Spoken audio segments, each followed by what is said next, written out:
ಸಮಸ್ತ ನಾಡಿನ ಜನತೆಗೆ ಯುಗಾದಿ ಹಬ್ಬದ ಹಾರ್ದಿಕ ಶುಭಾಶಯಗಳು.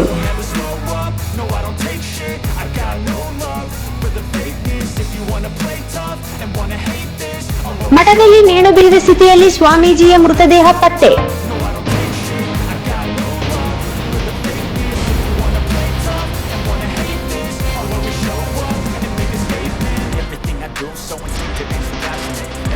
ಸರ್ಕಾರಿ ಸೇವೆಯಲ್ಲಿದ್ದುಕೊಂಡೇ ಮಠ ಸ್ಥಾಪಿಸಿ ಸ್ವಾಮೀಜಿಯಾಗಿದ್ದ ಮುಖ್ಯ ಗುರುವೊಬ್ಬರ ಮೃತದೇಹ ನೇಣು ಬಿಗಿದ ಸ್ಥಿತಿಯಲ್ಲಿ ಪತ್ತೆಯಾಗಿರುವ ಘಟನೆ ಸಿಂಧನೂರು ತಾಲೂಕಿನ ಬಸಾಪುರ್ ಈಜೆ ಗ್ರಾಮದಲ್ಲಿ ಬುಧವಾರ ಬೆಳಗ್ಗೆ ನಡೆದಿದೆ.